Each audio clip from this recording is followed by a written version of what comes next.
Bienvenue à Minuit Mystère.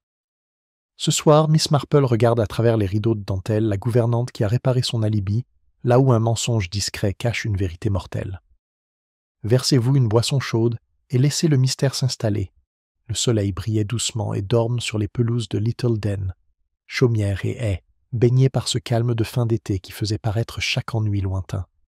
La garden party annuelle de Madame Fanshawe avait attiré la moitié de la femme du vicaire de la paroisse, une receveuse de poste, un colonel à la retraite et même une gouvernante récemment rentrée de service dans le Sussex.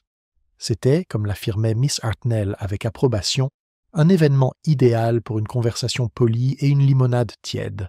Seule Miss Marple, assise dans un fauteuil en osier près de la bordure de rosiers, remarqua que la nouvelle gouvernante, Miss Lydia Crane, tremblait légèrement en tendant son assiette de gâteau aux graines à la servante. Ce n'était ni la chaleur ni la timidité. Son regard se porta une fois sur le chemin menant au verger, puis revint à la table, comme si elle guettait quelqu'un qui n'était pas arrivé. À 4 heures précises, lorsque l'horloge de cuivre de la terrasse sonna, un cri strident interrompit le brouhaha des commérages. La servante laissa tomber son plateau. Madame Fanshawe s'évanouit dans les bras de son mari. Du verger, on entendit les pas précipités de M. Ellis, le majordome, pâle comme du linge. « C'est M. Pritchard, il est mort, madame. Mort près de la haie d'If. » La foule se précipita. Miss Marple ne se leva pas immédiatement, elle ajusta ses lunettes et attendit, sachant que rien ne brouille plus vite l'épreuve qu'une curiosité bien intentionnée. Ce n'est qu'au premier cri de meurtre, parvenant de la terrasse, qu'elle se leva, lentement, et se dirigea vers l'allée du verger. M. Pritchard était étendu près de la haie, une main agrippée à la terre, l'autre ouverte, paume vers le haut, révélant un petit dé à coudre en argent, déplacé, luisant sur le sol. Son expression était stupéfaite, comme s'il avait reconnu son agresseur trop tard. Le gendarme local, le sergent Cross, gonflé d'autorité, tente de faire reculer tout le monde. « Des causes naturelles, probablement, » murmura Madame Bantry derrière Miss Marple. Il avait vraiment un cœur fragile. Mais Miss Marple regardait le dé à coudre et la légère marque sur la tempe de l'homme. « Oh non, dit-elle doucement, presque pour elle-même. Pas naturel du tout. » Plus tard, tandis que les invités étaient conduits au salon pour leur déclaration, les ragots commencèrent à fleurir. « On raconte qu'il s'était disputé avec mademoiselle Crane, » murmura la femme du pasteur. À cause de cette allusion, elle refusa de lui écrire. Ou était-ce une dette? Miss Marple, assise près de la fenêtre, semblait hocher la tête distraitement, bien que ses pensées fussent ailleurs. Le « thé servi tôt par Miss Crane à table, au moment même du cri » était répété avec assurance par 3 témoins. Pourtant, se souvient Miss Marple, les gants de la gouvernante avaient disparu au début du service et n'étaient réapparus qu'après le vacarme. Et le dé à coudre, un objet si domestique, n'était-il pas curieux qu'il ait pu se retrouver dans la main d'un homme mort? Dehors, le soleil disparaissait derrière la haie et les pétales de rose commençaient à tomber. Quelque part, une vérité, longtemps cousue ensemble, commença à se défaire. Et elle a juré de ne plus jamais le revoir, disait mademoiselle Hartnell, la voix basse, comme si les murs du salon pouvaient se répéter. Mais les hommes comme M. Pritchard ont le don de mettre les choses au clair, n'est-ce pas? Toujours trop familier. Miss Marple, assise tranquillement, son tricot sur les genoux, semblait absorbée par ses poings. En réalité, elle écoutait attentivement les notes de peur, d'excitation et de droiture qui transparaissent dans chaque phrase. Le récit de chaque villageois différait, bien sûr, selon ce qu'ils avaient vu ou souhaitaient voir. On entendait le pas lourd du gendarme à l'extérieur tandis que le sergent Cross terminait de recueillir les dépositions. Sa voix, mêlée de devoir et de perplexité, résonnait à travers la porte ouverte. Il faudra reparler à mademoiselle Crane, c'est sûr, et à l'avocat de M. Pritchard une fois que nous aurons prévenu le coroner. Madame Fanshawe, les nerfs remis par le cognac et la compassion, s'essuya les yeux. Quelle horreur! Mais au moins, ce n'était personne de notre groupe. Elle le dit assez fort pour que mademoiselle Crane, assise à l'écart près du piano, l'entende. Le visage de mademoiselle Crane restait calme, malgré ses mains crispées sur ses genoux.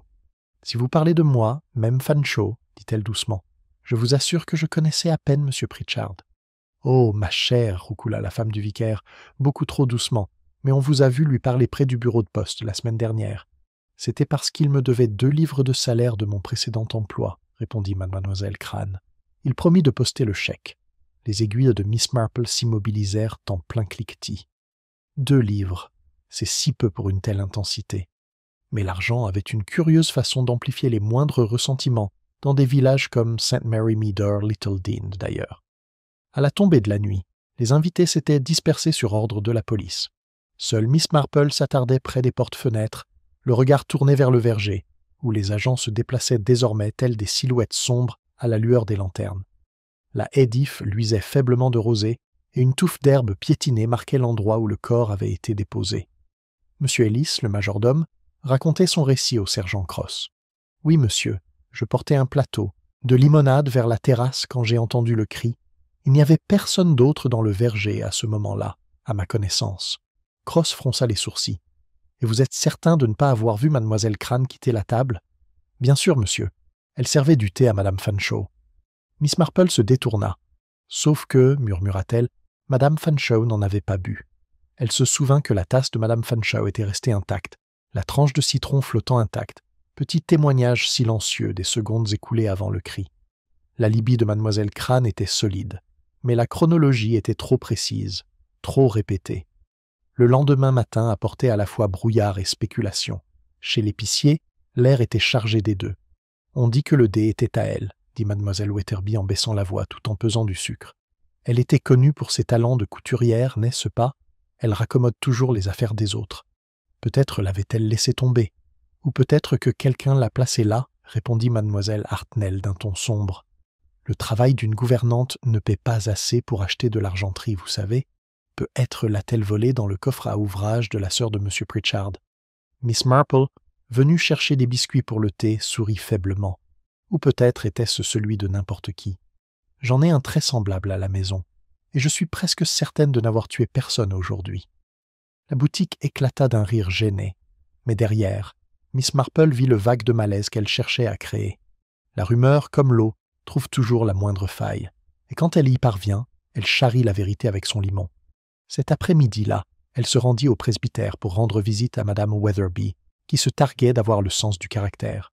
Le salon sentait légèrement la lavande et l'amidon. « Vous devez admettre, commença madame Wetherby, que les manières de mademoiselle Crane sont particulières. Les filles observées le sont souvent. » Et ce regard dans ses yeux hier, une culpabilité évidente. « Ou l'épuisement, » dit doucement Miss Marple. « Elle travaille sans relâche depuis la mort de son employeur, je suppose. Et le chagrin, comme le surmenage, peut donner une impression étrange. » Madame Wetherby cligna des yeux. « Mais vous ne pensez tout de même pas que ça aurait pu être quelqu'un d'autre ? » « Oh, je pense rarement en termes absolus, ma chère. Le visage des gens reflète rarement leur cœur. » Dehors, la cloche de l'église sonna 5 heures. Miss Marple s'arrêta devant le portail, son regard captant un mouvement sur la pelouse. Miss Crane parlait à un homme près de la boîte aux lettres, un jeune homme en manteau sombre qui paraissait visiblement mal à l'aise. Lorsqu'il aperçut Miss Marple, il releva précipitamment son chapeau et s'éloigna en courant. Plus tard, dans la soirée, le sergent Cross est passé, au presbytère pour apporter des nouvelles. Nous avons confirmé que M. Pritchard recevait des lettres signées L.C. J'en ai trouvé une dans sa poche. L'adresse était écrite de la main d'une femme. La femme du vicaire Alta. Lydia Crane. Cross hocha gravement la tête. C'est ce que nous pensions. Nous serons demain. Miss Marple regarda le crépuscule s'installer sur les toits du village. Des lettres, des dés à coudre, des gants, murmura-t-elle. Tant de petites choses qui peuvent être réparées ou déchirées. Et au loin, une lampe vacillait dans le petit logement de mademoiselle Crane, au-dessus du bureau de poste. Une ombre passa sur le rideau, rapide, nerveuse, observant. « C'est tout à fait absurde, mademoiselle Marple, » dit la femme du pasteur en serrant la ficelle autour d'un paquet de magazines. « La pauvre fille lui a peut-être écrit, mais cela ne fait pas d'elle une meurtrière. » Miss Marple plia le journal qu'elle lisait. « Oh, je suis tout à fait d'accord. Mais je suis toujours intriguée par les lettres que les gens croient passer inaperçues. Elles disent si souvent la vérité que l'expéditeur n'a jamais voulu. » Le lendemain matin, un calme inquiétant régnait à Little Den, de ceux qui suivent Clérago avant d'agir. La rumeur s'était répandue que mademoiselle Lydia Crane était de nouveau interrogée au bureau du gendarme, et le village, privé d'animation, s'était tourné vers la philosophie morale autour du thé. Madame Fanshawe, en particulier, s'est exprimée haut et fort sur le sujet des personnes à charge ingrate. En milieu d'après-midi, Miss Marple descendit l'allée en direction du commissariat, un panier de pots de confiture à la main, soi-disant pour la femme du policier, qui les avait récupérés pour la fête des récoltes. Elle trouva le sergent Cross à son bureau, un froncement de sourcils creusant son large front tandis qu'il examinait une pile de notes. « Elle est curieuse, Miss Marple, » dit-il en levant les yeux. « Elle garde son sang-froid, mais son histoire est un peu trop simple. Elle prétend n'avoir jamais envoyé ses lettres et que quelqu'un a dû les falsifier. » « C'est une affirmation plutôt convaincante, » dit Miss Marple d'un ton léger. « Imiter l'écriture demande de la pratique. » Cross soupira. « Et pourtant, nous n'avons que sa parole. Elle dit qu'elle servait le thé quand le meurtre a eu lieu. La moitié du village l'a vu, mais il y a quand même 2 minutes d'intervalle avant le cri. 2 minutes. C'est une éternité. » Miss Marple hocha la tête, le regard perdu dans le vide. « En effet. J'ai connu une femme de ménage qui parvenait à sortir un rôti, à l'arroser et à le remettre en place en moins d'1 heure. Les gens sont remarquables quand l'urgence ou la peur entrent en jeu. » Cross parut légèrement amusé. « Insinuez-vous que mademoiselle Crane a fracassé le crâne d'un homme et est retournée verser du lait avant que personne ne s'en aperçoive ? » « Je ne suggère rien, » dit Miss Marple. « Je constate simplement que vérité et timing vont rarement de pair. » Lorsqu'elle quitta la gare, l'air était humide et annonçait la pluie. Elle s'arrêta devant le bureau de poste, remarquant le léger grincement de la fenêtre de l'étage. La logeuse de mademoiselle Crane, madame Lorimer, se tenait dans l'embrasure de la porte, en train de cirer ses lunettes. « Trop terrible, » dit aussitôt madame Lorimer. Mais à mon avis, mademoiselle Crane n'était pas une sainte. Elle recevait des visiteurs, même après les heures de bureau. « Oh » dit Miss Marple, de ce ton d'intérêt doux qui invitait à la confession. « Jeudi dernier, j'ai vu un jeune homme qui attendait au coin de la rue, près de sa fenêtre. Un grand gaillard en manteau sombre. Elle lui a glissé quelque chose à travers les rideaux. » Miss Marple regarda pensivement la fenêtre. « Une lettre, peut-être » Madame Lorimer renifla. « Ou de l'argent. » Mais elle est dans un état second depuis. Plus tard dans la soirée, Miss Marple dîna au presbytère où la conversation retomba inévitablement sur le meurtre. Le colonel Melrose, appelé de la paroisse voisine pour participer à l'enquête, était assis au bout de la table, tapant du poing sur sa cuillère pour insister. « À mon avis, la jeune fille ment. Ces lettres étaient écrites de sa main, et ce dé à coudre, mon Dieu, combien de preuves supplémentaires vous faut-il ?»« Mais quel était le mobile, colonel ?» demanda doucement Miss Marple. « Le mobile est toujours au cœur de ces choses. Monsieur Pritchard n'était pas riche. Il avait une assurance, dit le colonel sans détour, et pas d'héritier. Sauf peut-être une promesse faite en toute confidentialité, murmura Miss Marple. Les gouvernantes apprennent souvent des secrets que leurs employeurs préféreraient oublier. Il y eut un silence. Même la femme du pasteur parut surprise. Le colonel Melrose s'éclaircit la gorge. « Vous voulez dire du chantage ?» Miss Marple sourit faiblement. « Je ne veux jamais rien dire. Je me rappelle simplement que la nature humaine se répète, des salons de Mayfair aux arrière-cuisines de Little Dean. » La conversation changea alors de direction, avec inquiétude. Dehors, la pluie se mit à crépiter contre les fenêtres, douce mais persistante, comme pour dissiper les faux semblants qui s'étaient installés sur le village. Quand Miss Marple rentra chez elle, elle trouva une note glissée sous sa porte, sans adresse, sans signature, juste quelques mots griffonnés à la hâte. Elle n'était pas là du tout. Posez des questions sur les gants.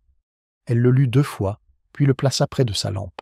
Les gants contre le détail que personne d'autre n'avait pensé à remettre en question. Le lendemain matin, le jour se leva et le soleil se coucha. Miss Marple retourna dans le sentier du verger où M. Pritchard était mort. Les agents avaient dégagé les lieux, mais quelques pétales de roses fanées s'accrochaient obstinément à la terre humide. Elle se pencha et remarqua une légère décoloration au sol, comme du cirage ou de la cire près de la racine de la haie. En se redressant, elle vit le sergent Cross s'approcher, l'air las. « Nous avons la confirmation que les lettres ont été écrites sur la machine à écrire de Pritchard, dit-il. Cela rend son histoire de faux encore plus insignifiante. Ou plutôt, pour qu'il soit possible qu'il les ait écrites lui-même, répondit calmement Miss Marple. Les hommes ont fait des choses plus étranges pour susciter la sympathie ou la confession. Cross fronça les sourcils. « Tu crois qu'il l'a provoqué ?»« Je pense qu'il a été appâté, dit Miss Marple. On répare ses histoires comme on répare ses ourlets, sergent, avec le peu de fil qui lui reste. » Ce soir-là, tandis que l'allumeur de réverbère faisait sa tournée, Miss Crane était assise seule dans sa petite chambre, les yeux fixés sur ses gants pliés sur la table. Ses yeux étaient rouges, sa posture immobile. Depuis la rue en contrebas, Miss Marple observait à travers le voile de pluie de son parapluie, remarquant les doigts de la jeune femme traçant distraitement les coutures, telle une couturière pensant à une déchirure qui ne se refermerait jamais. Et de l'autre côté de la place, une silhouette vêtue d'un manteau sombre s'arrêtait sous le panneau de la poste, observant sa fenêtre avant de disparaître dans la brume. « Et il a disparu dans le brouillard, dites-vous » Le sergent Cross griffonna son carnet tandis que Miss Marple hochait légèrement la tête. Un homme grand en manteau sombre. Ça aurait pu être n'importe qui rentrant chez lui ce soir-là. C'est possible, dit Miss Marple, même si sa voix exprimait un léger désaccord. Mais rares sont les hommes qui s'attardent sans but à la fenêtre d'une jeune femme, et encore moins nombreux sont ceux qui retournent sur les lieux d'un crime. Le lendemain matin, ils se tenaient ensemble sous le panneau de la poste. La pluie s'était arrêtée, mais une légère brume flottait dans l'allée comme un souffle sur une vitre. Les rideaux de Mademoiselle Crane restaient tirés, même si l'ombre de sa silhouette se déplaçait à l'intérieur. Cross leva les yeux vers la fenêtre. Elle a peur, c'est sûr. J'ai presque l'impression qu'elle protège quelqu'un. Les lettres, leur alibi, s'additionnent parfaitement. Miss Marple sourit doucement. La propreté, sergent, est souvent la première chose qu'on remarque dans une invention. La vérité, en revanche, est plutôt brouillonne. Il eut un petit rire fatigué. Tu donnes vraiment l'impression que mon travail est en désordre. Je suggère simplement, dit-elle, que vous ne recherchiez pas ceux qui ont eu l'opportunité, mais ceux qui craignaient le plus d'être découverts. Cross lui jeta un regard perçant, comme pour lui demander de quelle découverte elle parlait. Mais elle s'était déjà retournée pour saluer Madame Lorimer, qui sortit de la boutique avec un panier d'œufs et une expression de supériorité morale. « Je n'hésite pas à le dire, déclara Madame Lorimer. La jeune femme a des ennuis depuis son arrivée. Ses manières délicates ne me trompent pas.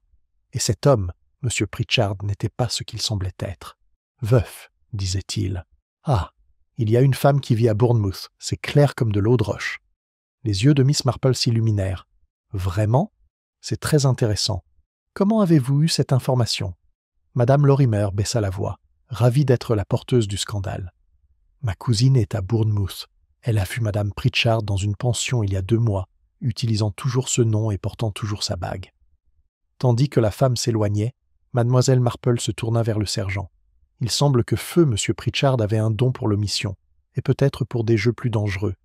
Cet après-midi-là, elle rendit visite à Madame Bantry, qui voltigeait dans son salon avec la femme du vicaire et Mademoiselle Hartnell, toutes réunies comme des poules devant des épis frais. Elles avaient, bien sûr, obtenu de nouvelles informations de la domestique qui travaillait chez les Fanshawe. Apparemment, dit Madame Bantry, les yeux écarquillés de plaisir, M. Pritchard recevait de petites sommes d'argent d'un habitant du village de l'argent liquide et non des chèques. On les avait trouvés dans des enveloppes sur son bureau. Pas de nom, mais l'écriture était soignée. Celle d'une dame, dit l'inspecteur. Mademoiselle Hartnell renifla. Visiblement, c'était Mademoiselle Crane. De l'argent pour la culpabilité, je ne m'en étonnerais pas. Miss Marple parut légèrement perplexe. La culpabilité, ma chère Miss Hartnell, paie rarement à temps. La peur, en revanche, paie toujours. Ces mots réduisirent le groupe au silence un instant. Miss Marple se leva pour partir, prétextant une course, même si, en réalité, elle souhaitait réfléchir. En sortant dans le chemin, elle aperçut le curé qui traversait le cimetière, le front plissé. « Ah, Miss Marple, dit-il, une chose curieuse. Le jardinier a trouvé un gant parmi les rosiers ce matin. Un gant de femme, petit, mais taché d'une substance sombre. Il pensait que c'était de la boue, mais je pense plutôt à du cirage. Polonais ? Répéta-t-elle, ses pensées s'alignant sur la légère trace de cire qu'elle avait remarquée près de la haie d'if. C'est très étrange. Le vicaire sourit en s'excusant. Ma femme préféra le confier au sergent Cross, mais je dois dire qu'il avait l'air bien entretenu. Il a dû manquer cruellement à quelqu'un. Le soir venu, le gant était devenu le nouveau sujet de fascination du village. Mademoiselle Crane nia qu'il lui appartenait, soulignant que sa paire était retrouvée, impeccable et soigneusement pliée. Pourtant, ses mains tremblaient en parlant, et le sergent Cross le remarqua. Miss Marple, qui s'était discrètement assise au fond de la salle pendant l'entretien, l'observa attentivement. « Vous réparez souvent vos gants. Miss Crane ?» demanda-t-elle nonchalamment. « Oui, dit la fille d'une voix à peine audible. Ils se déchirent facilement. »« Ah, dit Miss Marple en hochant la tête. Et raccommoder demande de la patience. Et le bon fil. » L'agent parut perplexe, mais Miss Marple ne s'expliqua pas. Elle laisse le silence se prolonger jusqu'à ce que Miss Crane détourne le regard. Cette nuit-là, le village dormait d'un sommeil agité. Les fenêtres étaient fermées plus tôt, les rideaux plus serrés. Mais dans une petite maison près de la place, une autre lumière brûlait tard. Miss Marple, assise près de son cœur, revoit ses notes, car elle n'y notait jamais plus que quelques noms. Les liens se tissaient, un veuf qui n'était pas veuf, une gouvernante qui clame son innocence mais craignait qu'on frappe à sa fenêtre, un gant taché de cirage qui trouvait dans les roses un symbole, peut-être, d'apparence très soigneusement entretenue. Elle se leva, se servit une modeste tasse de chocolat et contempla la rue éclairée par les lampadaires. Là, à peine visible dans la brume, une ombre se déplaçait le long de la haie, tranquillement, confiante, comme si elle inspectait le chemin où M. Pritchard était tombé. Miss Marple posa sa tasse, ajusta son châle et attrapa son parapluie. « Les apparences, murmura-t-elle, sont très bien, jusqu'à ce qu'elles oublient de nettoyer leurs empreintes digitales. Vous ne devriez pas rester seule dehors, mademoiselle Marple, dit le sergent Cross, le souffle court dans le froid tandis qu'il longeait la haie. Nous avons des raisons de penser que quelqu'un rôde dans ces parages la nuit. Le même individu que vous avez aperçu dans la brume, sans doute. Je vous assure, sergent, j'ai vu pire que la brume, répondit-elle doucement, la pointe de son parapluie traçant le contour du sol, où le gant avait été retrouvé plus tôt dans la journée. Mais je dois dire que c'est curieux que les gens aiment retourner à leur travail, n'est-ce pas? Cross grogna. Je suppose qu'ils le font, s'ils ont quelque chose à cacher. Miss Marple s'accroupit légèrement, son regard captant la faible lueur d'un bouton à moitié enfoui dans la boue. « Et s'ils ont quelque chose à se rappeler » murmura-t-elle. Elle le ramassa avec un petit mouchoir en ivoire, légèrement gravé de la lettre P. « Chez Pritchard » demanda Cross. « C'est possible, » dit Miss Marple en le glissant dans son réticule, « ou une idée de quelqu'un sur ce qui devrait être celui de Pritchard. » Ils retournèrent vers la ruelle. Une faible lueur brillait encore à la fenêtre de Miss Crane, au-dessus du bureau de poste, et pendant un instant, Miss Marple crut apercevoir une silhouette passer entre les rideaux, une main serrant quelque chose de blanc, puis se retirant vivement. « Elle a peur, » murmura Cross. « Elle en sait plus qu'on ne le lui dit. »« La peur peut ressembler à de la culpabilité, » répondit Miss Marple, « et parfois, on la confond avec de l'amour. » Le lendemain matin, l'agitation régnait à Little Den. La rumeur se répandit que mademoiselle Crane s'était rendue volontairement au poste de police avant le petit déjeuner. En milieu de matinée, la moitié du village était convaincue qu'elle avait avoué. L'autre moitié était convaincue qu'elle protégeait un suspect, probablement le même homme en habit sombre aperçu près de son logement. Au presbytère, Miss Marple sirotait du thé pendant que madame Witherby lui publiait le dernier rapport. On dit qu'elle s'est évanouie pendant l'interrogatoire. Elle s'est évanouie net, et qu'elle a avoué avoir écrit les lettres. Miss Marple haussa un sourcil. Avoué? Ou simplement arrêté de nier? Madame Witherby hésita. Eh bien, il y a une différence, je suppose. Il y a souvent un monde de différence entre le silence et la reddition, dit doucement Miss Marple. Elle posa sa tasse. Je crois que j'aimerais parler au sergent Cross. Le pauvre homme doit être submergé de conseils du village. Lorsqu'elle arriva au poste, Cross était penché sur son bureau, les manches retroussées et la rage au bord du gouffre. « Confession, mon pied !» aboyait. Elle n'a fait qu'embrouiller les choses. Elle avoua avoir écrit quelques lettres, certes, mais dit que c'était à sa demande. Quelque chose à propos d'un arrangement. Elle prétend qu'il en a dicté des parties. Ça n'a aucun sens. Les accords, dit Miss Marple pensivement, sont rarement conclus lorsqu'une seule partie en respecte les termes. Il la regarda fixement. « Tu crois qu'elle dit la vérité ?»« Je pense, dit Miss Marple, que la vérité ne flatte peut-être pas le défunt. » Cross se pencha en arrière. « Quoi du chantage, alors ? C'est possible, dit-elle, mais peut-être pas le genre habituel. Tu as dit plutôt qu'il n'y avait pas de grande fortune en jeu. L'argent n'est pas la seule chose qui vaille la peine d'être payée. » Il fronça les sourcils. « La réputation ? Ou le pardon ?» murmura Miss Marple. Avant qu'il puisse répondre, on frappa violemment à la porte.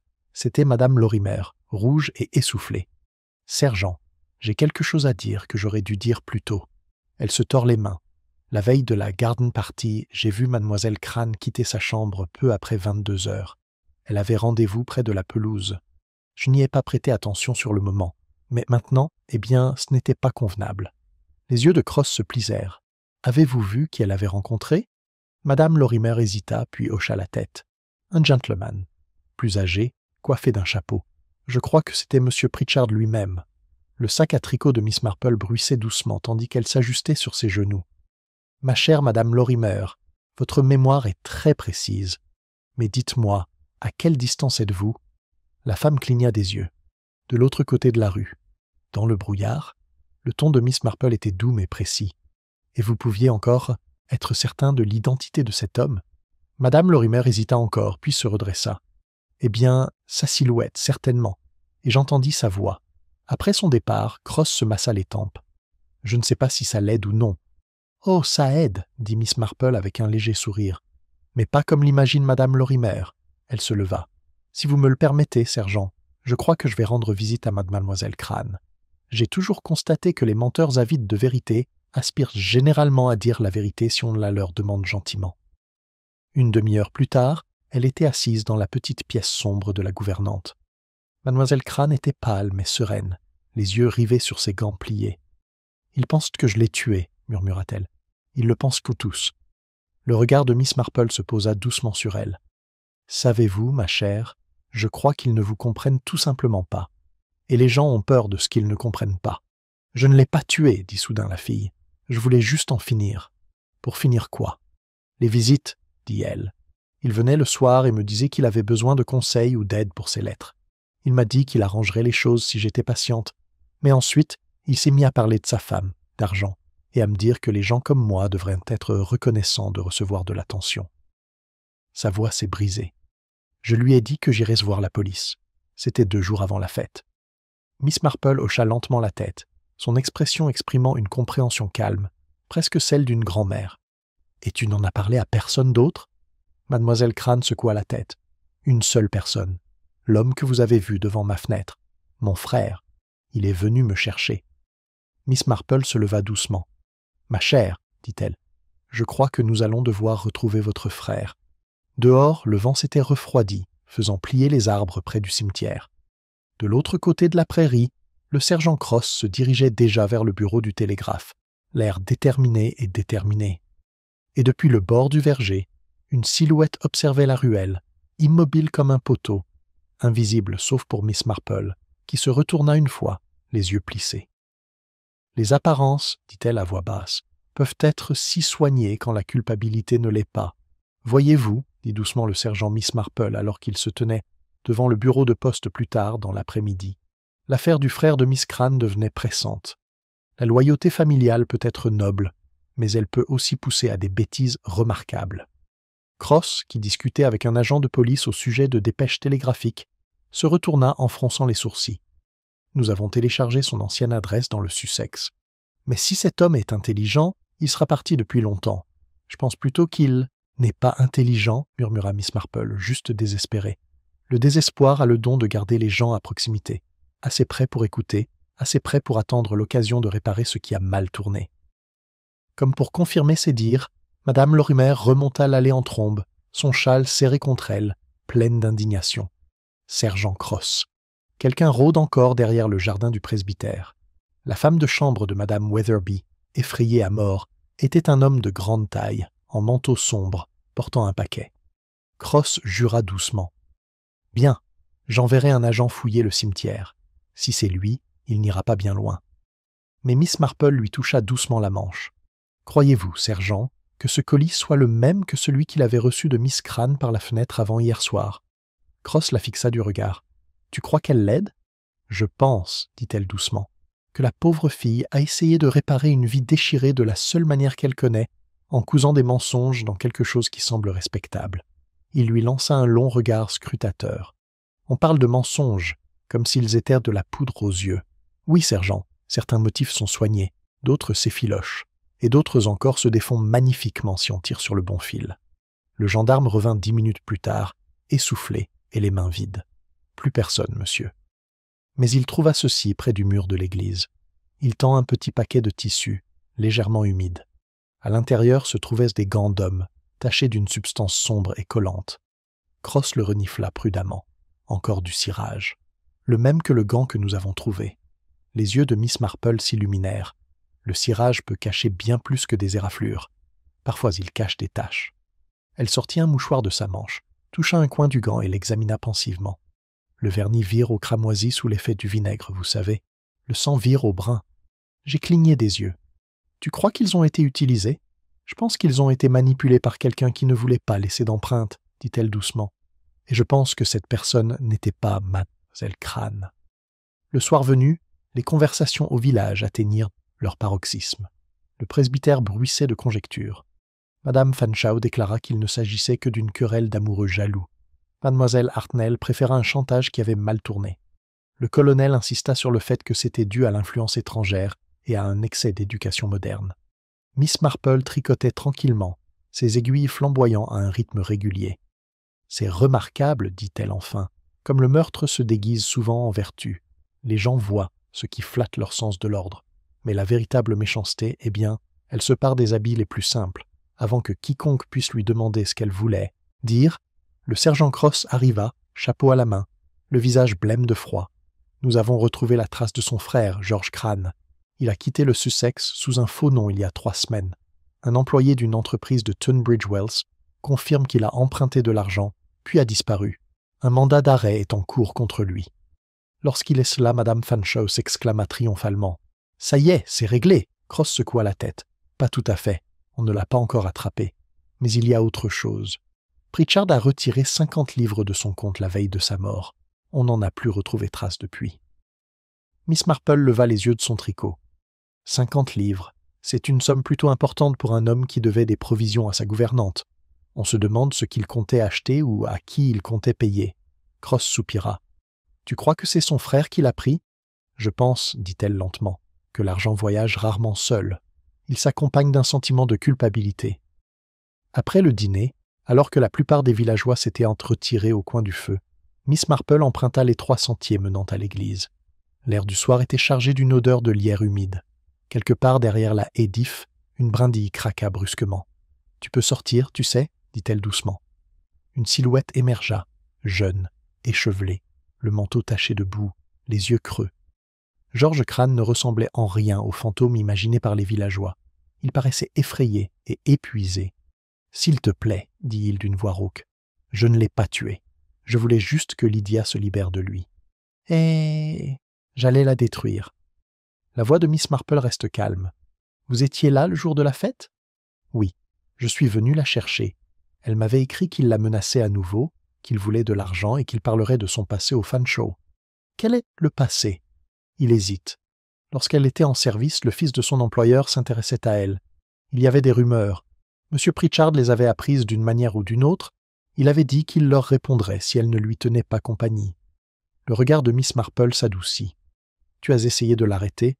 Je l'ai confronté dans le verger avant la fête, a dit George. On s'est disputé. Il a ri. Il a dit qu'elle reviendrait en rampant vers lui à l'heure du thé. J'ai perdu mon sang-froid. Je l'ai poussé. Il est tombé contre la haie et m'a crié dessus. Mais je jure qu'il était vivant quand je suis parti. Quand j'ai appris plus tard qu'il était mort, mon Dieu, j'ai cru l'avoir tué. »« Mais tu ne l'avais pas fait, dit doucement Miss Marple.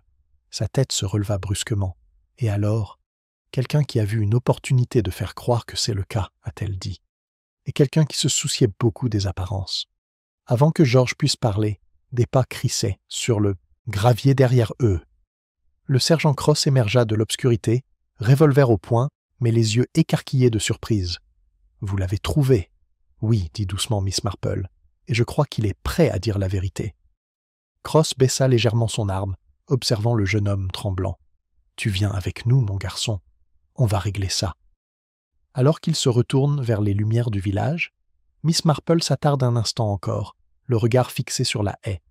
Une légère odeur de vernis persistait, forte, artificielle, comme un masque trop longtemps porté. « Les apparences, murmura-t-elle encore, ont leur propre poison. » Et dans la fenêtre sombre de la maison Fanshawe, de l'autre côté de la verdure, un rideau bouge légèrement comme si quelqu'un les avait observés depuis le début. « Et vous êtes bien certaine, Miss Marple, que le garçon dit vrai ?» demanda le sergent Cross à voix basse, tandis qu'il pénétrait dans le couloir sombre du bureau du gendarme. George Crane était assis dans la pièce voisine, la tête penchée sur une tasse de thé froid, l'image même du remords et de la lassitude. « Aussi certain qu'on puisse l'être de sa jeunesse et de sa culpabilité, répondit Miss Marple. Il est coupable de bêtises, certes, mais pas de meurtre. Il y a une différence entre la témérité et la malice. Vous constaterez que cette différence est clairement exprimée dans la façon dont il a parlé de sa sœur. » Cross se frotta le menton. « Ça ne nous dit toujours pas qui a terminé le travail.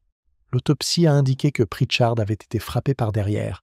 Ça demande du calcul, pas de la panique. »« Précisément, dit doucement Miss Marple. La panique s'avance en titubant. Le calcul les suit. » Cross la regarda avec curiosité. « Tu penses à quelqu'un, n'est-ce pas ?» J'en ai plusieurs, dit-elle avec un léger sourire, et au moins l'un d'eux est assez intelligent pour laisser l'imagination du village faire tout le travail. Plus tard dans l'après-midi, Mademoiselle Marple demande au sergent Cross de libérer George Crane sous surveillance. Il ne fuira pas, insista-t-elle. La peur l'a attaché à ce village plus fermement que les chaînes.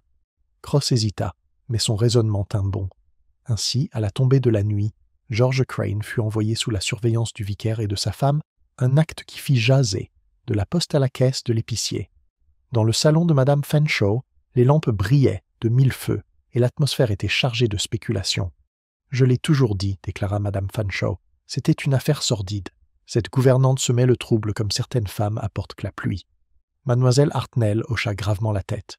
Et pourtant, elle avait réussi à avoir l'air si respectable. Ce sont toujours ceux qui paraissent gentils qui ont les pires secrets. Miss Marple, discrètement assise près de la cheminée, leva les yeux de son tricot. « En effet, dit-elle d'un ton doux, même si les secrets ont la fâcheuse tendance à se révéler au pire moment, comme des ourlets qui se défont au goûter. » Il y eut un bref silence. Puis Madame Fanshawe esquissa un sourire crispé. « Vous voulez dire par là un avertissement, Miss Marple ?»« Oh non, dit Miss Marple d'un ton aimable. Simple observation. » Les doigts de Madame Fanshawe se crispèrent sur la broderie posée sur ses genoux. La lumière du feu reflétait un petit dé à coudre en argent, posé à côté de ses fils. Le regard perçant de Miss Marple, dissimulé par une expression bienveillante, remarqua le motif gravé identique à celui de la main de M. Pritchard. « Vous faites du beau travail, dit-elle doucement. Ce dé doit être assez vieux. C'était à ma mère, répondit un peu vite Madame Fanshawe. Je l'ai depuis toute petite. Ah, murmura Miss Marple. Les histoires de famille ont parfois tendance à s'éterniser, même quand elles ne devraient pas. La pièce parut plus petite après cela.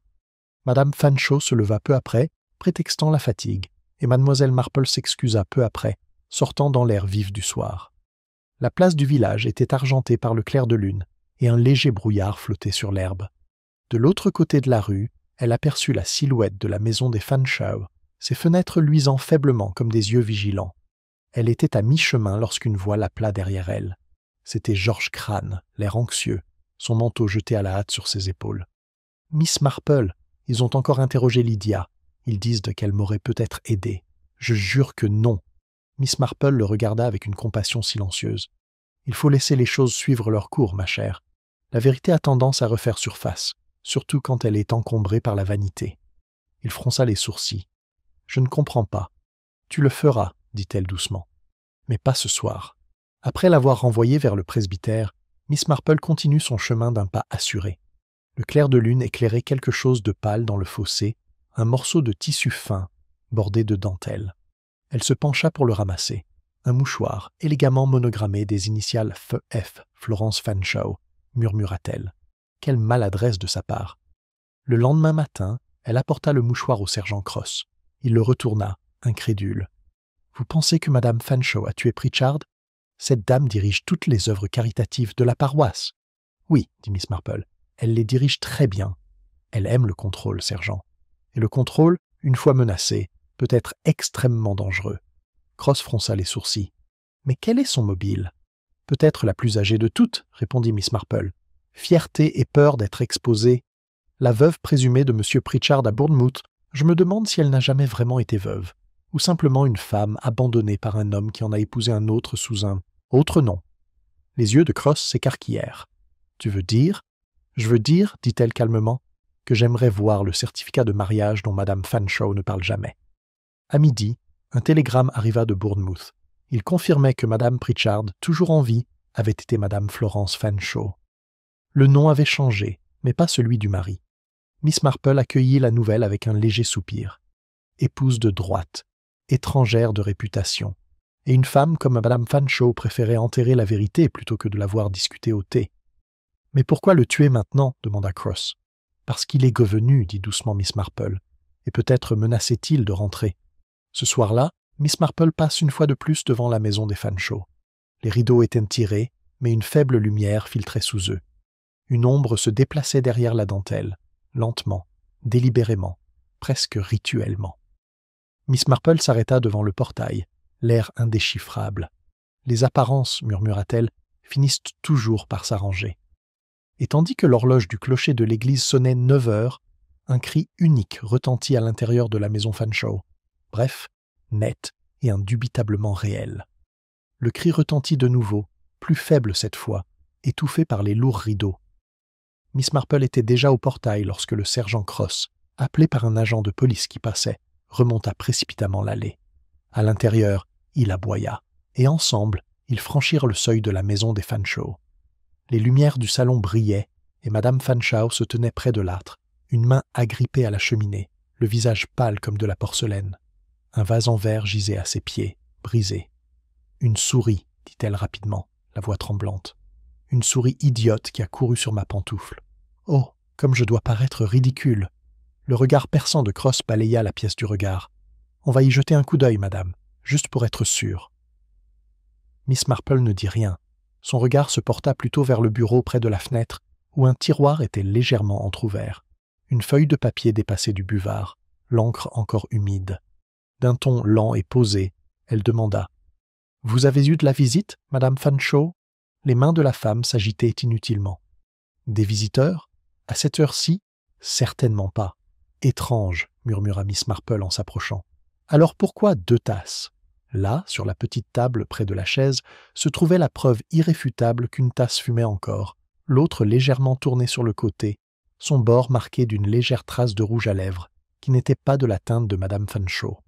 Cross fronça les sourcils. « Qui était là, madame ?» Madame Fanshawe se redressa, l'indignation s'accentuant. « Vous ne me parlerez pas comme à une serveuse, sergent. Je suis une dame de haut rang. »« Bien sûr, dit doucement Miss Marple. Et pourtant, c'est souvent la station debout qui rend la chute si abrupte. » Le silence qui suivit fut d'une dureté glaciale. Puis, au prix d'un effort visible, madame Fanshawe reprit son sang-froid. « Je vais me retirer. Je n'ai pas l'habitude d'être interrogée chez moi. » Elle se dirigea vers les escaliers, mais son sang-froid vacilla au tournant du palier, et l'œil perçant de Miss Marple aperçut une petite tache sombre sur son visage, masse sombre de cirage, faible mais indubitable. Cross expira bruyamment une fois qu'elle fut partie. « Je n'aime pas ça, Miss Marple. Absolument pas. Elle cache quelque chose. »« Oh, oui, dit doucement Miss Marple. Mais la question, mon cher sergent, est de savoir si c'est le crime ou simplement sa honte. » Ils quittent la maison dans le silence inquiétant de minuit. La brume s'était à nouveau épaissie, s'enroulant autour des lampadaires comme un fil fantomatique. Derrière les rideaux des fenêtres de la maison des Fanshawe parvint un léger bruit de pas, quelqu'un qui marchait, s'arrêtait, marchait encore. Au matin, le village avait déjà imaginé une 12aine de versions de la scène de minuit. Certains disaient que madame Fanshawe avait été attaquée par un intrus, d'autres murmuraient qu'elle s'était disputée avec le fantôme de son mari. Lydia Crane, pâle et silencieuse, évitait complètement la rue principale. Mais mademoiselle Marple fut aperçue tôt au presbytère, parlant à voix basse à la femme du pasteur. « Du cirage, » dit Miss Marple en remuant pensivement son thé. « Du cirage, toujours. Il fait semblant de briller, mais le plus souvent, il dissimule une éraflure. Je me demande, ma chère, si nous pourrions nous rappeler qui, à Little Dean, était si particulièrement attaché aux chaussures bien entretenues. » Madame Witherby réfléchit. « La seule personne à laquelle je pense, c'est le majordome, monsieur Ellis. Il astique tout, même le porte-parapluie en laiton. » Miss Marple hocha légèrement la tête. « Oui, j'imagine qu'il polie plus que ça. » Une heure plus tard, elle réapparut à la résidence Fanshawe, officiellement pour s'enquérir de la santé de madame Fanshawe. Monsieur Ellis ouvrit la porte, l'air grave mais respectueux. « Madame est indisposée, mademoiselle Marple. » Le médecin l'a examinée. « Oh, ma pauvre chérie, dit gentiment Miss Marple. Je ne la dérangerai pas alors. Mais puis-je vous dire un mot ?» Le majordome inclina la tête. « Bien sûr, madame. » Dans la pénombre du couloir, le ton de Miss Marple restait presque familier. « Quel comportement affreux, monsieur Ellis. Le village ne sait plus que penser. Et j'ai cru comprendre que vous étiez chez les Fanshawe depuis de nombreuses années. »« Depuis avant la guerre, madame, dit-il. Ils m'ont toujours bien traité, en effet.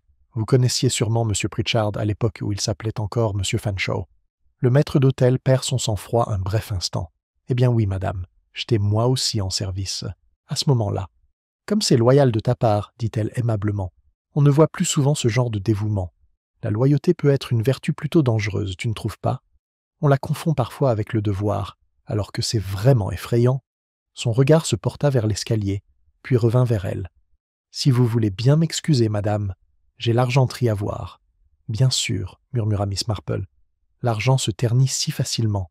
En partant, elle remarqua à nouveau une légère odeur de cirage, plus épaisse cette fois, qui flottait dans l'air près de la rampe. Une odeur âcre et huileuse, recouverte d'une infime trace de fer, du sang, masqué par la propreté. Ce soir-là, le sergent Cross se présenta à son cottage, l'air troublé. « Vous aviez raison, mademoiselle Marple. Nous venons d'apprendre quelque chose. Pritchard ou Fanshawe, quel que soit son nom, possédait une police d'assurance, établie au nom de sa femme bien-aimée, Florence. 10 000 livres, payables sur déclaration de décès. » Miss Marple pliait lentement son tricot. Quelle prudence de sa part! Et quel inconvénient pour ses deux épouses! J'ai cligné des yeux. Tous les deux? Oh oui, dit-elle d'un ton léger. Il y a le service juridique à Bournemouth et le service social ici. Un arrangement bien pensé, du moins jusqu'à ce que les formalités administratives commencent à s'entrechoquer. Cross expire. Alors si elle savait... Elle le savait, dit Miss Marple à voix basse. Et quelqu'un d'autre aussi. Quelqu'un qui avait décidé de continuer à faire tourner la maison comme si de rien n'était. Le sergent se pencha. « Tu crois qu'elle l'a aidé ?» Miss Marple ne répondit pas directement. Elle fixait le feu, le visage attendri par la réflexion. La main d'un majordome est invisible, sergent. Elle range, arrange, dispose, toujours au service des apparences. Dehors, le vent se leva brusquement, faisant claquer les volets. Quelque part au bout de la ruelle, on entendit le bruit d'une porte qui claquait.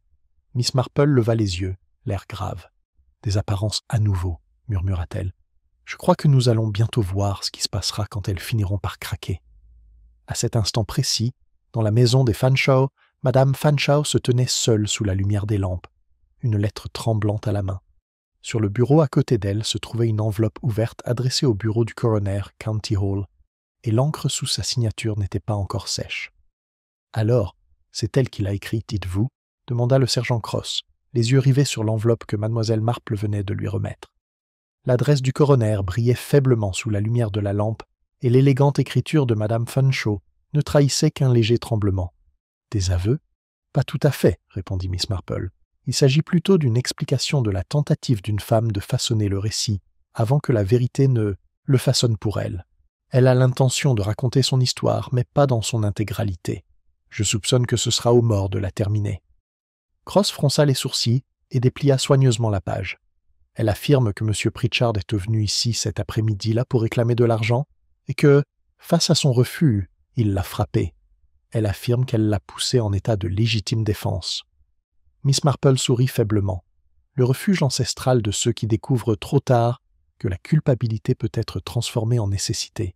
Mais attention, Sergeant ne dit pas où cette dispute a eu lieu, ni comment une femme qui ne quittait jamais son salon a pu se retrouver près de la haie du verger. Cross parcourut à nouveau les lignes, les sourcils froncés. « Tu penses qu'elle ment ?»« Je crois qu'elle dit la vérité telle qu'elle aimerait qu'on s'en souvienne, » dit doucement Miss Marple. « Les apparences, voyez-vous. La vérité d'une femme bien rangée, pliée avec soin, même si l'ourlet s'effiloche encore. » Ils étaient assis dans le salon de Miss Marple, le feu crépitait doucement, les ombres dansant sur les rideaux de chintz. Dehors, la pluie s'était remise à tomber, lente et régulière, comme pour laver le village. Cross paraissait fatigué, un peu plus âgé, tandis qu'il se laissait aller dans son fauteuil. Si elle le faisait, elle serait pendue. Miss Marple secoua la tête. « Oh, mon cher sergent, je doute que l'on en arrive là. La pendaison est bien trop publique pour une femme comme madame Fanshawe. Elle est du genre à mourir discrètement, petit à petit, de sa propre conscience. » À ce moment-là, on frappa à la porte. Lydia Crane se tenait là, trempée et tremblante, serrant son châle.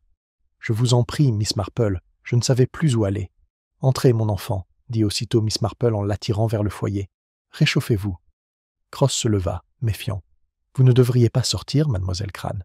Vous êtes toujours suspecte. »« Je m'en fiche, » dit-elle d'un ton féroce. « Il fallait que je le dise à quelqu'un. On a glissé une autre lettre sous ma porte.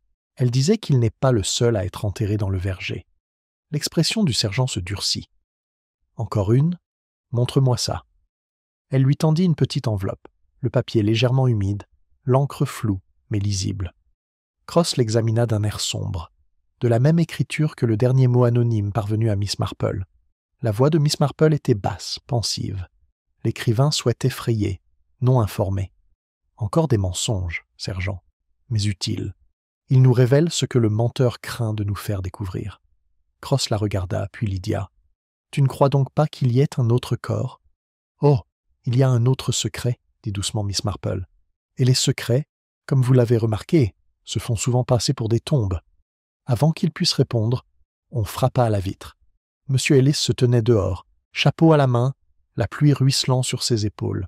Son visage, habituellement si calme, était tendu. « Pardon, mademoiselle Marple, sergent Cross. »« C'est madame, » dit-il d'une voix rauque. « Elle est tombée malade. Le médecin est avec elle, mais elle vous demande. » Miss Marple se leva aussitôt. « Bien sûr, sergent, vous feriez mieux de venir aussi. » Ils se précipitèrent sous la pluie jusqu'à la maison des Fanshawe. À l'intérieur, le salon était faiblement éclairé, l'air chargé d'un parfum de lavande et d'une odeur métallique sous le sang, faible et sèche. Madame Fanshawe était allongée sur le canapé, pâle mais consciente, le regard vitreux mais provocateur. Un médecin rôdait à proximité, secouant la tête. Épuisé, murmura-t-il. Le choc, peut-être. Miss Marple s'agenouilla près de la femme. « Vous avez envoyé votre lettre au coroner. » Un faible sourire s'esquissa. « Oui, je voulais qu'il le sache. Je pensais qu'il valait mieux agir avant que la situation n'empire. Avant qu'il ne soit découvert. Vous voulez dire, dit doucement Miss Marple. Les yeux de Madame Fanshawe se posèrent sur la fenêtre, sur la pluie qui ruisselait sur la vitre. Vous ne comprenez pas? Il m'a ruiné une fois. Il est revenu pour me ruiner à nouveau. Je ne pouvais pas laisser cela se reproduire. Cross se pencha en avant. « Tu l'as tué ?» Sa main tremblait tandis qu'elle attrapait la coudoir. « Non, non, je jure que ce n'était pas comme ça. Je l'ai rencontré dans le verger. Il m'a menacé. J'ai couru, Ellis était là. Il a dit qu'il s'en occuperait. Je suis rentré à la maison. Je croyais que c'était fini. » L'expression de Miss Marple ne changea pas, même si son regard se posa sur le majordome, figé dans l'embrasure de la porte. Et le dé à coudre, Madame Fanshawe, celui que tenait M. Pritchard. Les lèvres de la femme s'entr'ouvrirent sans un bruit, puis se refermèrent. Les mains gantées d'Ellis tressaillaient. Miss Marple tourna son regard vers lui d'un ton toujours calme. « Voyez-vous, monsieur Ellis, c'est ce qui me laisse perplexe. Malgré tous ses défauts, Madame Fanshawe n'aurait pas laissé cela derrière elle. Mais une servante loyale, désireuse de mettre les choses en ordre, pourrait trouver cela approprié, symbolique même, comme pour recoudre le passé par un dernier geste. » Ellis perdit contenance. « Elle aurait été ruinée !» s'écria-t-il. Il la faisait chanter, ce salaud. Il revint ivre, se vantant de dire à tout le village qu'elle était une imposteuse, une bigame, une menteuse. Elle s'évanouit. Je le suivis jusqu'au verger. Il n'arrêtait pas de rire. Cross a fait un pas en avant. « Alors tu l'as frappé !» La voix d'Ellis se brisa. « Je ne voulais pas le tuer. Je voulais juste le faire taire. Il est tombé et a heurté le poteau de la haie. Quand j'ai vu le sang, j'ai paniqué. J'ai pensé faire croire à un vol. J'ai pris l'argent, brûlé les billets, et Dieu me vienne en aide. J'ai planté le dé à coudre. J'ai trouvé ça poétique. Madame disait toujours que cela représentait ce qui pouvait être réparé. » Le visage de Miss Marple était grave, sa voix douce. « Ah oui, mais certaines choses, monsieur Ellis, ne peuvent être réparées. On ne peut que les affronter. » Il s'affala sur la chaise la plus proche, le visage dans les mains. Madame Fanshawe se détourna, les joues ruisselantes de larmes. Il l'avait fait pour moi. Il pensait me sauver. Le ton de Miss Marple était aimable mais ferme. Il sauvait votre réputation, pas votre âme. Cross fit signe au policier à la porte, l'air lourd. On va l'emmener discrètement. Le reste peut attendre demain matin. Tandis que la pluie diminuait dehors, Miss Marple resta près de la fenêtre, le regard perdu dans le vide. La lumière du lampadaire éclairait les mèches argentées de ses cheveux. « C'est toujours pareil, » dit-elle doucement. Un peu de tromperie surplombant l'orgueil. Et tôt ou tard, la couture cède. Derrière elle, le médecin murmura quelque chose à Madame Fanshawe. Les sanglots de la femme s'éteignirent, et dans ce silence, Miss Marple entendit le faible tic-tac de l'horloge, rappelant que la vérité, une fois commencée, gardait toujours le temps. Du verger au-delà de la haie, un rossignol commença à chanter, fragile et lugubre, comme s'il pleurait le peu de décence qui avait survécu. « Vous comprenez, mademoiselle Marple, dit le sergent Cross le lendemain matin, tandis qu'ils marchèrent sur le sentier humide menant au verger, que même si les aveux d'Ellis tenaient, il y aurait des complications. La couronne n'acceptera pas qu'un majordome assassine son maître, quelles que soient ses motivations. » Miss Marple hocha la tête. Tout à fait. La loi est moins clémente que la conscience. Mais je pense, sergent, qu'il serait bienveillant de se rappeler que le crime a commencé bien avant que le coup ne soit porté. Cross fronça les sourcils, marchant péniblement à côté d'elle. « Tu parles du chantage ?»« Je parle de tromperie, de sergent, » dit-elle doucement. « Le genre de tromperie qui se développe en secret et qu'on prend pour de la respectabilité. Monsieur Pritchard a semé les graines. Ellis n'a fait que récolter l'inévitable. Le verger était encore mouillé par la pluie de la nuit dernière. La haie d'if scintillait sous la faible lumière. Un agent se tenait là, chapeau à la main, tandis que les hommes du coroner retrouvaient les derniers éléments de preuve. Miss Marple se pencha et ramassa un petit bouton d'objet taché de boue, identique à celui qu'elle avait trouvé auparavant. « Toujours des petits détails, » murmura-t-elle. « Ce sont ceux que les gens négligent lorsqu'ils croient que la situation générale est trop belle pour être fausse. » Cross l'observait attentivement. « Tu crois qu'elle nous a tout dit ?»« Je pense, » dit Miss Marple, « qu'elle a dit la vérité, dans la mesure où sa loyauté le lui permettait. Mais la loyauté d'un serviteur a ses limites, et, parfois, ce qu'il cache n'est pas pour se protéger, mais pour protéger celui qu'il sert. » Ils retournèrent au village, le son des cloches de l'église résonnant faiblement dans la verdure. Près du portail du presbytère, Lydia Crane attendait, les mains serrées autour d'une lettre pliée. « Mademoiselle Marple, dit-elle d'une voix tremblante, c'est de Madame Fanshawe. Elle m'a demandé de vous la remettre. Elle est partie. »« Partie ?» répéta Cross sèchement. « Elle est partie avant l'aube, dit Lydia. Le garçon du docteur a aperçu sa voiture sur la route de la gare. Elle a dit à la servante qu'elle allait à Bournemouth voir la tombe de son mari. » Miss Marple prend la lettre sans surprise. « Ah, dit-elle doucement. Ce serait sa façon de faire, de rendre hommage à la vie qu'elle avait inventée, avant que la vérité ne l'enterre enfin. » À l'intérieur du chalet, elle ouvrit l'enveloppe. L'écriture était nette, ferme et d'une maîtrise déchirante. « Ma chère Miss Marple, tu as vu ce que d'autres n'ont pas vu.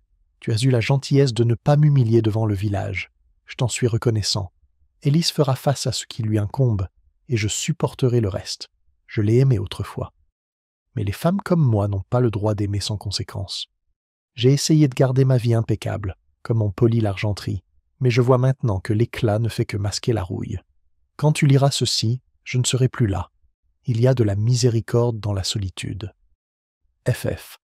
Miss Marple plia la lettre et la déposa sur sa cheminée, à côté des roses fanées de son jardin. « Elle ne reviendra pas, » dit-elle doucement. « Les femmes qui ont bâti leur vie sur la tromperie survivent rarement à son effondrement. » Cross expira et retira son chapeau. « Tu ne crois pas qu'elle va se faire du mal ?» Miss Marple le regarda gravement. « Je crois qu'elle l'a déjà fait, en esprit. Le reste n'est qu'une formalité. » Le village resta agité pendant des jours. Ellis fut emmenée dans une dignité silencieuse, sans offrir de défense.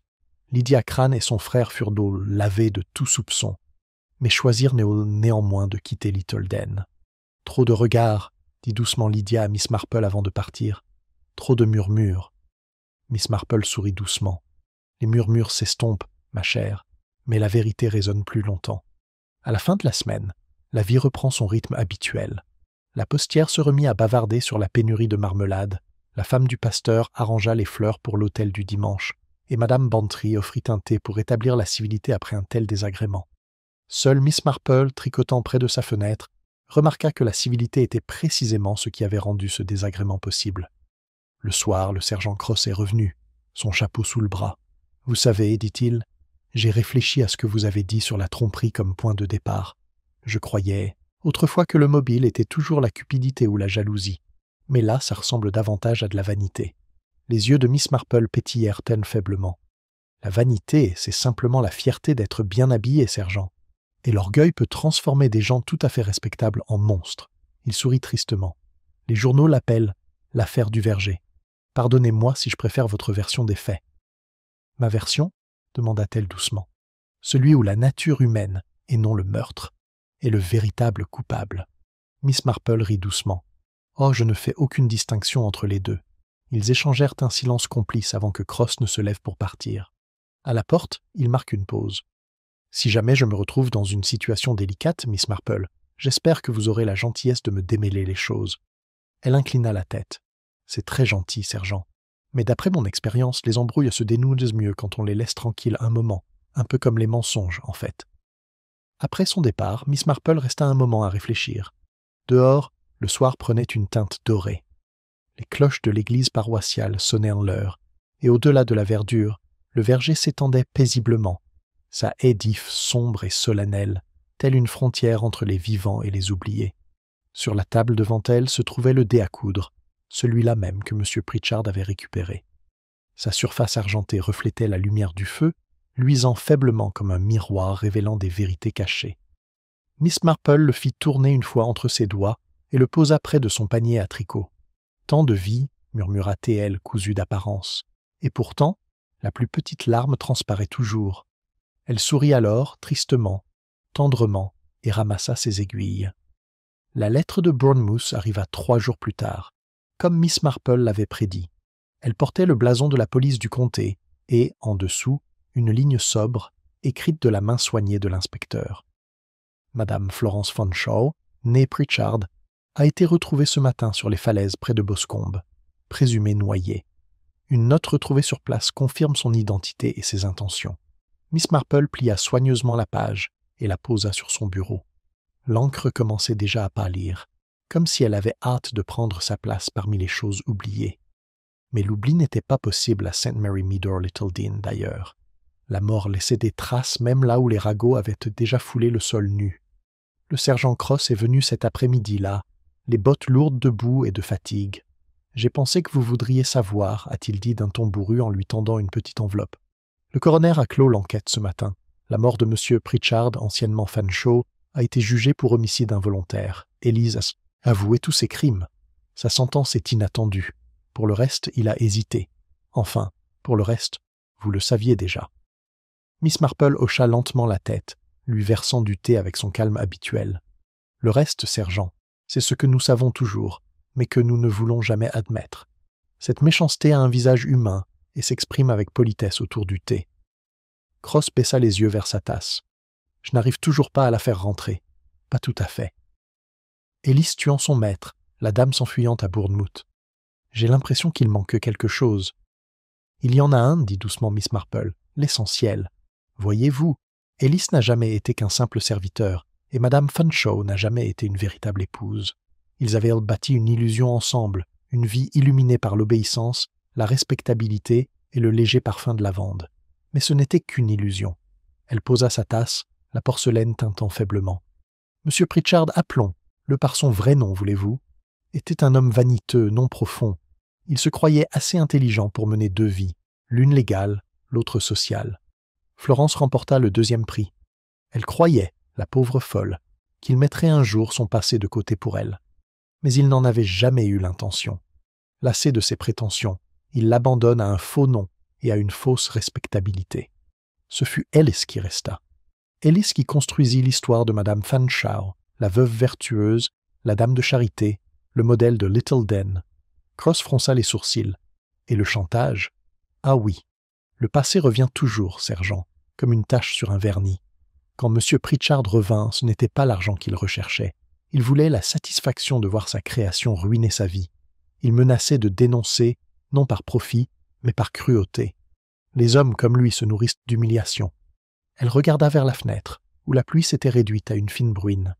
Il dit à Florence qu'il allait prévenir le village, qu'elle avait été sa maîtresse du vivant de sa femme, que chaque lettre, chaque centime dépensé pour la maison, chaque invitation à la garden party était une supercherie.